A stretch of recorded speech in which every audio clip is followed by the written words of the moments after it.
Bonjour et bienvenue dans Bonjour chez vous. On se retrouve encore aujourd'hui. Aujourd'hui, nous parlons de l'évangélisation. Quelle est la bonne technique d'évangélisation? Et là, tout le monde a tellement hâte qu'on lui dise la clé ultime pour être sûr d'amener des âmes au Seigneur.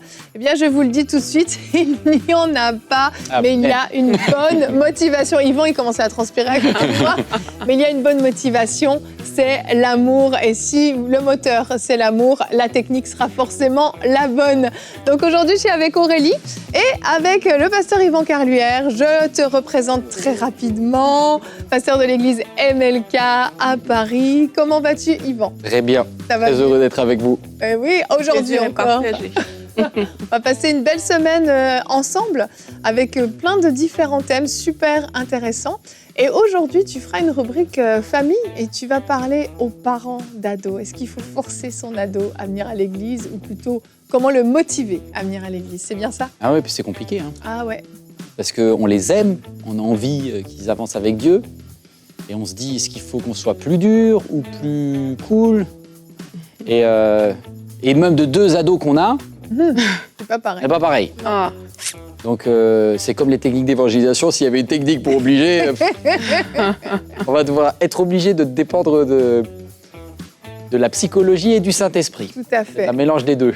Tout à fait. Ben, on a hâte de t'entendre tout à l'heure parce que comme je le disais hier, en fin d'émission, je pense que c'est un sujet qui est très attendu parce qu'il y a beaucoup de parents démunis et beaucoup de parents font des erreurs sans le vouloir, en pensant bien faire. En fait, ils font tout le contraire de ce qu'il faudrait et puis on se dit mais qu'est-ce que j'ai fait de mal? Donc on a hâte d'entendre ta rubrique tout à l'heure. Mais pour l'instant, on va parler de cette bonne technique d'évangélisation. On va parler d'évangélisation tout court et on commence avec notre pensée du jour.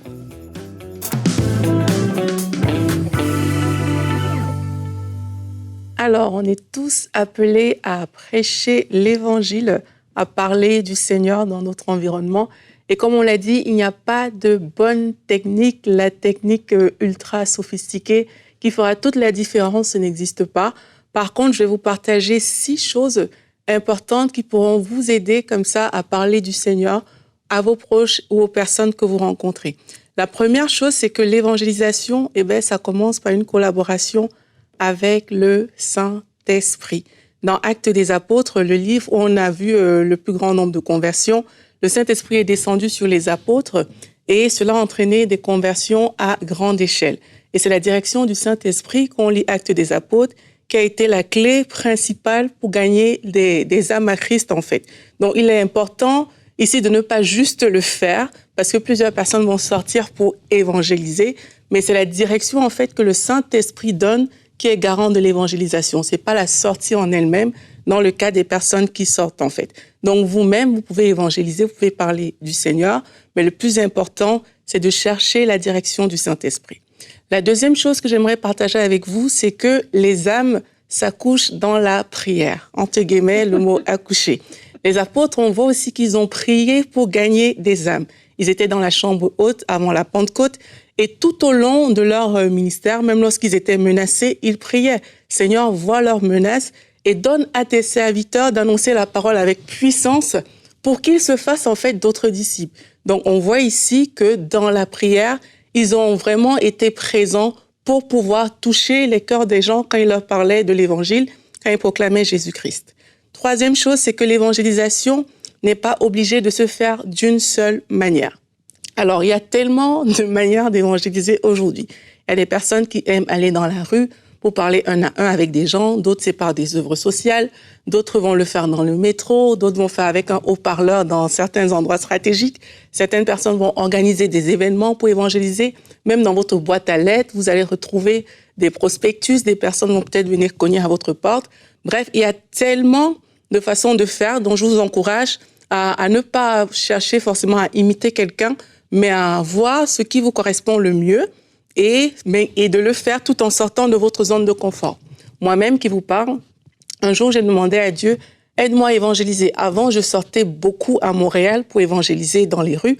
Et un jour, j'ai fait cette prière. Et ce qui s'est passé, c'est que Jérémy Sougré, que vous connaissez, il a été invité à un événement. Il m'a dit, vas-y à ma place. Quand je suis allée à cet événement-là, j'ai vu une personne que je n'avais pas vue depuis des années. Et cette personne, elle ne connaissait pas le Seigneur, je lui ai parlé. On a commencé à lire la Bible tous les jours. Et puis après, elle m'a amené d'autres personnes, d'autres. Et ça a fait un groupe de plusieurs personnes qui ne connaissaient pas le Seigneur, qui sont venues comme ça. C'était aussi une façon de le faire qui était différente. Donc, ne restons pas braqués. Le Saint-Esprit va nous conduire alors qu'on lui pose des questions. La quatrième chose, c'est que l'évangélisation est plus simple que ce que l'on croit. Il ne faut pas toujours trop se poser des questions. Parfois, c'est juste votre témoignage personnel qui va faire la différence. Parfois, c'est juste ça qu'il faut présenter. Et parfois, on se dit, mais qu'est-ce que je vais dire? Comment je vais aborder la personne? Est-ce qu'il faut que je fasse comme si? Est-ce qu'il faut que je commence par dire ça? Je vais d'abord parler du soleil, après, etc. Non, il ne faut pas trop se poser des questions. Mais par contre, comme je dis, c'est important quand même de sortir de sa zone de confort. Sinon, on peut aussi se limiter à ce niveau-là. Une autre clé, on en a parlé rapidement au début, c'est l'amour. En fait, ce que tu es parle plus fort que ce que tu dis. Donc, la façon dont tu vas te comporter vis-à-vis des personnes, mais ça, c'est déjà un message en soi. Donc, c'est important qu'on puisse manifester l'amour de Dieu tout simplement. Et ça va tellement parler que ça va ouvrir la porte des cœurs de certaines personnes. Et on pourra leur dire, en fait, derrière mon comportement, se cache tout simplement Jésus-Christ qui m'a transformé. Et la dernière chose, c'est qu'une bonne évangélisation doit produire un fruit de repentance dans le temps. Ceci implique quoi? C'est qu'il faut être persévérant. Ça ne se fera pas toujours le premier jour. Moi-même qui vous parle, la personne qui m'a amené à Christ a dû patienter longtemps, mais ça s'est fait par la grâce de Dieu. Donc, soyons persévérants et marchons avec le Saint-Esprit. Et on verra que, en fait, c'est pas si compliqué que ça, au final. Amen. Merci Aurélie pour ta belle pensée. Et je propose qu'on puisse tout de suite s'arrêter sur le terme évangélisation, parce que tu voulais préciser certaines choses sur ce sujet, Yvan. Juste, c'est un fait. Plus on en parle, moins on le fait. Bizarrement, ceux qui utilisent le plus le mot évangélisation, c'est ceux qui gagnent le moins de personnes dans leur foi, dans la communication de leur foi. C'est-à-dire que plus on vieillit avec Dieu, plus on devient professionnel, plus on est déconnecté des réalités, on emploie des mots qui paraissent très spirituels, mais dans la vérité, on perd de l'impact. Pourquoi? Je donne juste un exemple. Si jamais vous avez un ami musulman, et qui veut vous faire connaître la mosquée, qui veut vous parler de Mohammed, etc., et qui vous dit « je vous invite à une réunion d'islamisation », tu diras « non, pas l'islamisation. Amène-moi juste à la mosquée et ça va être OK. » Tous les mots en zation, c'est une façon quelque part de mettre l'autre en boîte. Et d'évangélisation, c'est comme si on essayait de le faire rentrer dans une case de l'évangile. Pour son bien, hein, je ne dis pas qu'il y a des... Alors pardonnez-moi, comprenez bien ma pensée plutôt que mes mots, comprenez où je vous amène. C'est-à-dire qu'en vieillissant, on prend des concepts bibliques qui sont bibliques, le mot évangélisation, il est biblique, mais on le durcit et on le réduit. Qu'est-ce qu'on doit faire? C'est présenter Jésus. Une bonne nouvelle, c'est une personne qu'on présente. C'est pas ni une islamisation, ni une bouddhisation, ni une catholicisation, ni une évangélisation. On leur présente une personne qui est Jésus.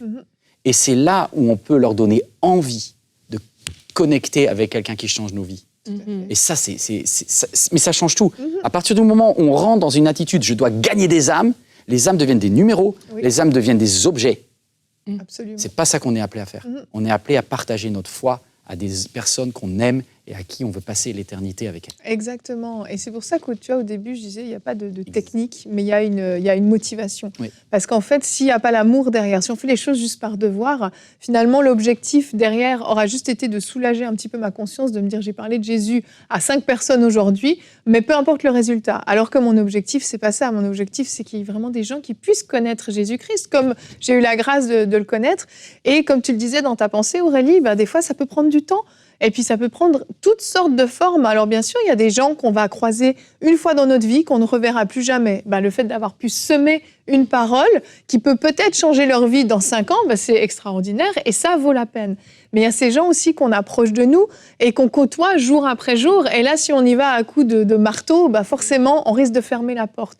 Alors que si c'est vraiment l'amour, si j'ai vraiment à cœur le salut de cette personne, mon intérêt, c'est que cette personne puisse avoir la grâce d'avoir ses yeux qui s'ouvrent sur ce Sauveur.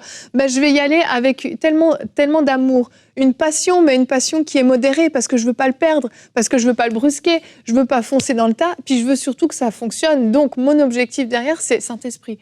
Qu'est-ce que je peux faire? Quelle est la clé de son cœur? Qu'est-ce qui va déclencher quelque chose?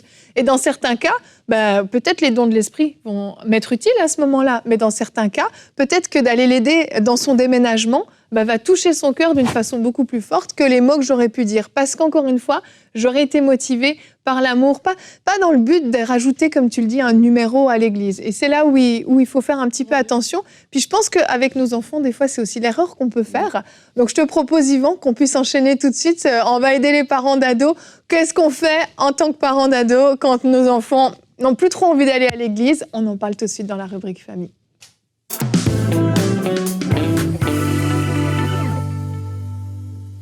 Alors, on voit ensemble cette question. Que faire si mon ado ne veut plus aller à l'église? Alors, si vous n'avez pas été directement confronté à cette situation, déjà, ça m'étonnerait. 2, vous connaissez quelqu'un qui est en galère et qui essaye. Et alors, du coup, je vous partage mon cœur. Vous pouvez prendre et regarder ce qui est bon. Il y a un verset qui est la tarte à la crème qu'on réemploie tout le temps. C'est « Instruis l'enfant !» dans la voie qu'il doit suivre, et plus tard, il ne s'en détournera pas. Et du coup, c'est à la fois une promesse, et c'est à la fois un stress. Parce que qu'est-ce qui se passe si jamais ça n'a pas marché? Est-ce que je l'ai mal instruit? Est-ce que j'ai mal géré, etc. Alors, n'oubliez pas qu'il y a trois personnes dans cet objectif. Il y a toi, donc ta personnalité va jouer énormément. Il y a lui ou elle, et il y a Dieu. Donc, du coup, il y a 3 personnalités. C'est un triangle, cette histoire. C'est assez complexe. Alors, on zoome un petit peu. Parlons de lui ou de elle. Instruis l'enfant dans la voie qu'il doit suivre. Je dis, c'est dommage, ils auraient dû mettre instruit l'ado, parce que l'enfant, à la rigueur, je sais le faire, mais c'est l'ado. Moi, j'ai une fille qui a 10 ans, ça passe. Hein. 14, c'est autre chose, déjà. Bah oui, c'est clair. Voilà, pourquoi? Alors, juste pour information, j'ai été revérifié tout à l'heure pour vérifier si ce que je vous dis est exact. Dans le livre des Proverbes, chapitre 22, qui emploie ce texte, c'est traduit par l'enfant.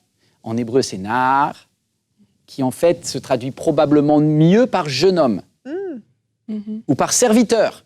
Ok. Donc en fait, tu le retrouves évidemment avec, par exemple, Abraham et Isaac. Avec l'enfant, il mit l'enfant. Donc nous, on voit Isaac, je ne sais pas quelle est votre projection, quel âge avait Isaac? Si je vous le dis comme ça, toi qui es dans ton écran, quel âge avait Isaac lorsqu'il était prêt au sacrifice? Moi, dans ma tête, je projette quoi? 6, 7, 8 ans. Oui, un an. Puis après, je me dis, bah non, quand même, il portait des trucs, peut-être 9 ans, 10 ans. Alors, si on fait une analyse très chronologique de la Bible, Isaac, à ce moment-là, il aurait probablement aux alentours de 14 ans. Bah, c'est un ado. Ah ouais, clairement. Donc l'enfant qui va aller, c'est un ado, ok. Juste, toujours pour parler de Isaac, si vous prenez le Talmud pense qu'il a 34 ans. Ah bon? La tradition juive, au moment Donc, voilà. Donc il a quelque chose entre 14 et 34. Donc, pour tous les tanguis qui restent tard à la maison, je ne sais pas si c'est encore des ados, mais on va voir. Bref. Donc du coup, instruis l'enfant dans la voie qu'il doit suivre. Tous les Hébreux, nous on a oublié ça, mais pense à un ado en vrai. Ouais. Et donc les familles juives, qui sont extrêmement doués dans la communication de la foi. Parce que quel peuple, réfléchissez juste un instant, quel peuple transmet si fort la foi à ses enfants qu'après des milliers d'années, alors qu'ils sont un confetti numérique, ils arrivent à exister. Théoriquement, par mariage, ils devraient disparaître en l'espace de 2 générations. Or, ils maintiennent le cap. Pourquoi? Parce qu'elles ont réussi, notamment les mamans juives, les mères juives, à transmettre à leurs enfants leur foi. Si eux ont réussi, à combien plus forte raison, toi qui travailles le Saint-Esprit, tu as la capacité. Alors, laisse-moi juste te dire petite chose. Premièrement, donc l'enfant, ça dépend de son âge. C'est pas pareil de communiquer un enfant qui a moins de 10 ans, il est dans l'admiration de papa, maman. On va vous dire, ce que tu vas faire, il t'admire, il va te suivre. Il s'habillera propre le dimanche, avec le petit costume et tout ça, plaisir. Ok. 14 ans, il va être probablement dans une crise, où il va s'affirmer en te disant non. Et plus tu vas dire que tu es chrétienne, plus tu vas dire Dieu dit que, plus tu vas le braquer contre Dieu. Parce qu'à cet âge-là, il remet en cause dans sa construction personnelle le parent. Donc arrête de croire qu'il est fâché contre Dieu. Il est juste en train de se construire. Prends un peu de recul, toi. Et troisième chose, sa psychologie. Il y a des enfants, vous savez, j'étais professeur pendant des années, c'est pareil pour les élèves. Il y en a qui travaillent parce qu'ils ont peur de la mauvaise note. Il y en a qui travaillent parce qu'ils ont envie de la bonne note. Tu as toujours le positif et le négatif. Il y en a qui fonctionnent plus au bâton, il y en a qui fonctionnent plus à la carotte. Donc, regarde ton enfant, s'il est plus sensible aux compliments ou s'il est plus sensible à la règle. Moi, j'ai 2 enfants. Si jamais j'applique la même chose aux 2, je vais dans le mur. Hein. Non, je suis d'accord. Je vais dans le mur. Hein. Tout à fait. Si mon garçon Ethan, je lui parle de la règle, etc., je le perds. Hein. Je le perds. Si je lui mets la pression, il s'enferme, comme une huître, il se fige, il n'est plus là. Alors que ma fille, Shaina, ça marche. Elle va vouloir être performante, elle va vouloir faire... Voilà. Pas mon fils. Mon fils, c'est à l'inspiration. Et donc, je termine en vous disant ceci. Donne du sens plutôt que des ordres. OK ? Je me suis mis cette petite note pour moi. Ne lui donne pas des certitudes, tes certitudes. Parle avec vérité. C'est pas tout à fait pareil. C'est-à-dire qu'au lieu de dire c'est comme ça et Dieu dit que, sois transparent avec lui, sois vrai. Dis-lui, voilà ma vie. J'ai raté ça, j'ai réussi ceci. Maman, elle est vraie. Papa, il est vrai. Je connais pas tout de Dieu. Surtout quand tu es un ado. Arrête de faire comme si tu savais tout, quoi.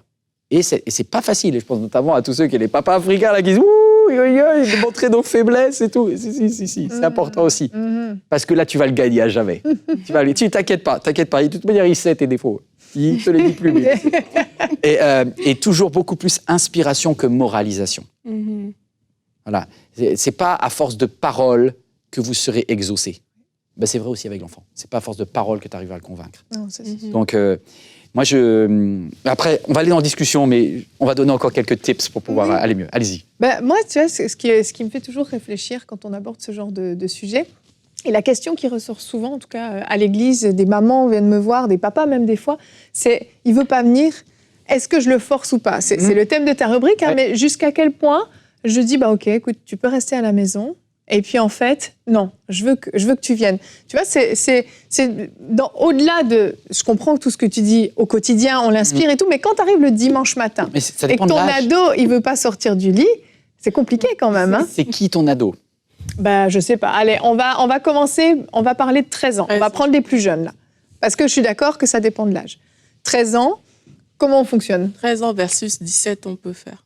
Ouais, 13 ans versus 17 ans, bah, c'est pas tout à fait pareil. Je suis C'est tout que à fait d'accord. tu es de plus en plus, au début, il est dans l'admiration, et il est de plus en plus dans la construction de sa personnalité. Si tu l'écrases, tu sais ce qui peut se passer, c'est qu'il va y aller. Hein.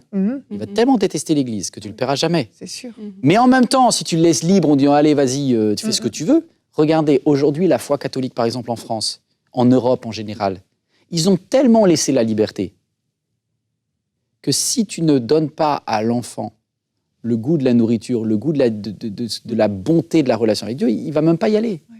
Je vais dire, Satan a plus de cartes qui brillent avec des choses qui sont un petit peu transgressives et il va aller vers les copains. Ben oui. Donc, il y a effectivement une limite. C'est au cas par cas. Et je sais qu'on voudrait avoir une règle. Le Saint-Esprit individualise chacun de tes enfants.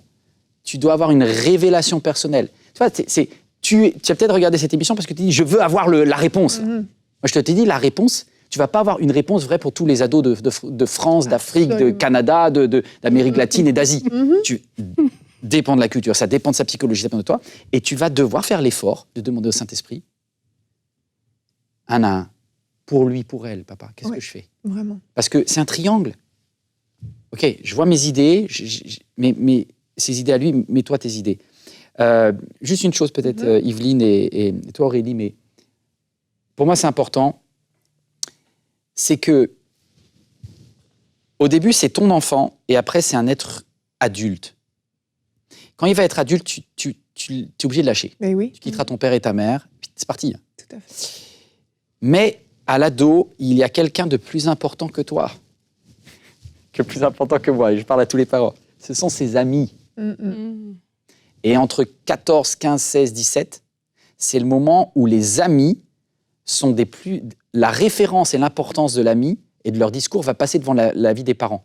Largement. Ah ouais, mais c'est ça qui est important. C'est-à-dire que si tu ne l'as pas amené à l'église avant, et s'il n'a pas connecté des amis à l'église, c'est-à-dire que son entourage va être très anti-Dieu, et là, tu es à peu près foutu. Donc, c'est pas tant Seulement le fait d'aller à l'église. Recevez ces paroles mais c'est d'encouragement. compliqué. Mais sincèrement, s'il a que des amis inconvertis. Non, mais je vous dis vraiment, moi je suis pasteur d'une église où je dis aux mamans, si votre enfant n'a que des amis inconvertis, c'est un miracle. Non, c'est compliqué. S'il s'en sort. Ouais. C'est un miracle s'il s'en sort. Donc, dans la stratégie, au-delà de l'église, c'est qu'est-ce que l'église? Par exemple, bah oui, mais c'est amène-le peut-être à faire du foot avec des chrétiens. Ok, oui. Okay. C'est-à-dire que l'amener à un club de foot, nous on a créé des districts, on a créé des, on a essayé de varier pour qu'il y ait des, l'ado il cherche des clans, des clics, c'est comme ça fait partie de son âge. Trouve-lui un clan, un clic qui soit dans lequel Jésus soit au centre. Mais oui. Et c'est pas forcément la chorale de l'église. Voilà. Mais ça peut. Non mais soyez intelligents, mesdames, messieurs. Trouvez une bonne clique, un bon clan à votre enfant dans lequel, si possible, Jésus est au centre. Mais oui. Je pense qu'il y a un truc important aussi, c'est des fois, on va se disputer, mais tellement fort avant d'aller à l'église. On va crier, on va forcer notre enfant à venir à l'église, on va le traîner presque par les cheveux, j'exagère, hein, mais volontairement. Mais on insiste tellement, mais imaginez dans quelle disposition, en fait, arrive l'enfant à l'église. Il s'est fait crier dessus, il s'est fait menacer, il a eu droit à la totale, limite, il est puni. Et puis, il arrive à l'église comme ça. Ben, imaginez, moi, personnellement, si je me dispute avec Michael avant d'arriver à l'église pendant le temps de louange, je vais pas être là, wouhou, je ressens la présence de Dieu. T'as le cœur qui s'est endurci. Donc, moi, j'ai entendu beaucoup de parents qui m'ont raconté comment leurs enfants, dans des temps de louange, tout à coup, ont été touchés. Mais ils n'étaient pas debout, les mains levées, ils étaient assis, ils avaient l'air un peu déconnectés. Et puis, en fait, tout à coup, ils ont vécu quelque chose. J'ai une maman qui me racontait comment son ado, pendant la louange, tout à coup, s'est levé, puis lui a demandé pardon, puis lui a raconté tout ce qu'il vivait dans sa vie.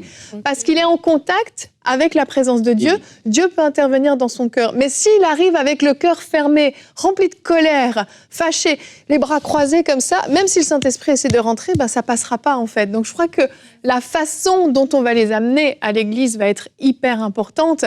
Et justement, dans la communication, dans l'explication et dans l'inspiration, plutôt que dans l'obligation, la fermeté, parce que ça va absolument rien donner. Puis comme tu le dis, là, ok, peut-être vers 12-13 ans, on va pas le laisser tout seul à la maison, mais il va attendre, dès qu'il va être en âge de rester à la maison, puis ça dépend vraiment encore de vous en tant que parent, hein. Qu'est-ce que vous estimez qui est l'âge où il peut rester seul à la maison, mais quoi qu'il en soit, ça va arriver assez vite qu'il va vous dire non, je ne viens plus, parce qu'il aura tellement été dégoûté et pas inspiré, puis il n'aura rien vécu.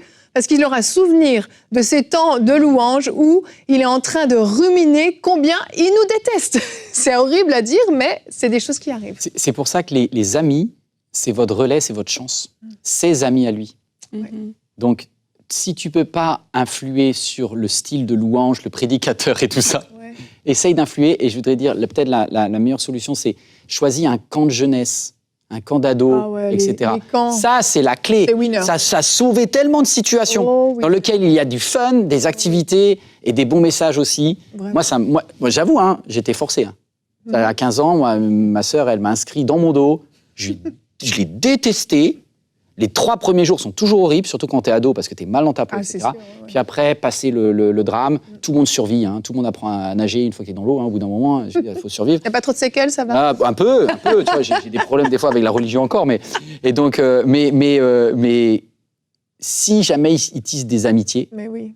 Alors après, ça dépend qui il va choisir dans le camp de jeunesse. C'est ça. Et comment vous faites les suivis, justement, pour les enfants? Est-ce qu'un parent doit le faire, déjà, par rapport à sa foi? Est-ce qu'il faut faire des suivis pour se dire, ben, OK, je vois que mon enfant, il avance quand même dans la foi, tout va bien? Ou alors, advienne que pourra, on a essayé de faire ce qu'on a. Qu'est-ce que t'appelles le suivi? Essayer d'évaluer. Est-ce qu'il grandit vraiment? Est-ce qu'il grandit vraiment? C'est ça. Est-ce qu'on accompagne ou pas? Moi, dans mon cas personnel, ce qui m'a énormément aidé, il y a un moment où, tu vois, tu peux plus le forcer à lire la Bible ensemble, de famille, etc. Il y a un moment, le culte familial, je dis la vérité, ça marche plus. Hein. Pourtant, on a essayé chez moi aussi, ça marche pas très bien. Enfant, moins de 10 ans, ça marche très bien. Mais au bout d'un moment, ça commence plus compliqué. Par contre, l'ado, il est dans la discussion, il est dans le pourquoi de toutes les règles, la remise en question. Donc, là, c'est la discussion. Et dans le suivi, c'est laisse ta porte ouverte. C'est-à-dire, si tu dois faire un effort, et si c'est vrai que tu aimes tellement ton garçon, tellement ta fille, prépare un temps dans ta journée où tu n'es pas dans tes soucis, où je parle à un homme, il n'est pas devant son portable, dans son téléphone, devant la télé, et où tu as un temps vrai. un temps où l'ado, il va arriver, il va dire papa, je sais pas si je l'aime. Tu parles de qui Bah, en fait, il y a une fille. Voilà. Et là, c'est gagné. Et là, c'est gagné. Parle. Ouverte, ouais. Parle avec lui, écoute-le. Mais si jamais il voit que tu n'as pas envie d'écouter, ça, c'est un suivi intelligent.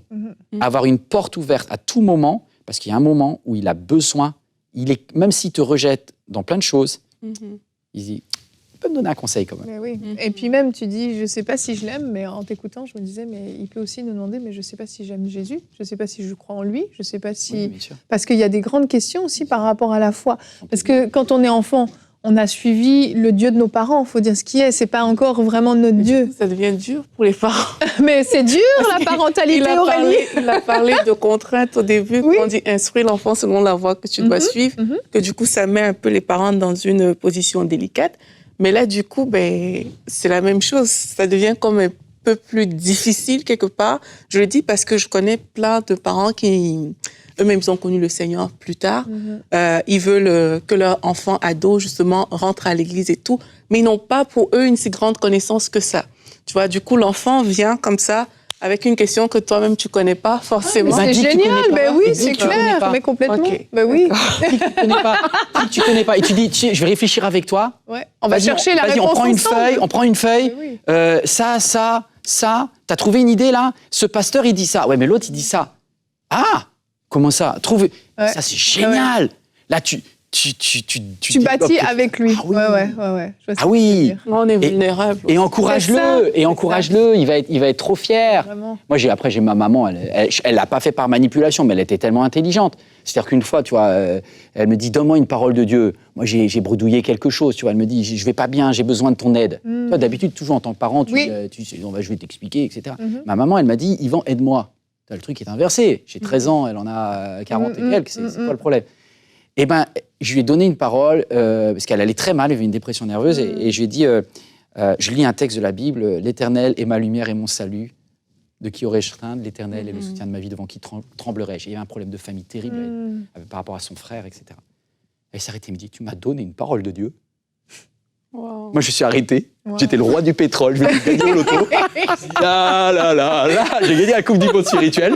Je suis pasteur. Ouais. Voilà. Non, donc, valoriser, quoi. Valoriser, le toujours confronter, quoi. Non, c'est vrai. Bon, il y aurait mille et une choses à dire. L'émission arrive à son terme. C'est pratique, c'est cool. C'est super intéressant. Et tu vois, j'ai même pas donné mon verset du jour aujourd'hui. Donne-le vite, il reste quelques secondes. Je vous le donne. Allez, on va aller voir Jonas aujourd'hui. Jonas 3 au verset 1 à 3.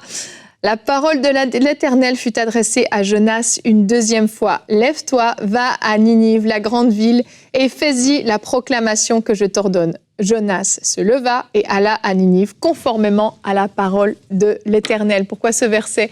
Simplement parce qu'on voit l'importance de l'obéissance. Alors, vous connaissez tous l'histoire de Jonas. Il n'a pas obéi tout de suite, mais il a fini par obéir. Et je crois que ce soit en tant que parent ou en tant que chrétien, eh bien, le Seigneur, parfois, va nous donner des mandats, va nous confier des responsabilités pour briller, pour aimer, et puis à nous d'obéir et de se lever, et conformément à la parole de Dieu, d'agir sur ce qu'il nous a dit. Yvan, merci pour ce super thème. Aurélie aussi, c'était super intéressant. Bon, si vous en voulez plus, rendez-vous demain. Yvan sera encore avec nous. Conseil du coach demain. Tu les fais toutes les rubriques. Les coachs demain. Tu as été expert en famille, maintenant coach. Demain, on va voir comment vaincre l'anxiété et l'angoisse. Et toi, tu répondras à la question comment réagir quand je fais une crise d'angoisse. Un thème vraiment d'actualité. On va être honnête. Mais oui, moi, je veux de l'honnêteté toujours sur ce plateau. J'aime ça. Donc demain, même les pasteurs ont des gros problèmes. Moi aussi, soyez honnête envers vous-même pendant que vous suivez ces émissions, parce que je pense que c'est nécessaire aussi d'être toujours transparent avec nous-mêmes et avec Dieu. Alors, on se retrouve demain. Merci d'avoir été avec nous. Bonjour chez vous.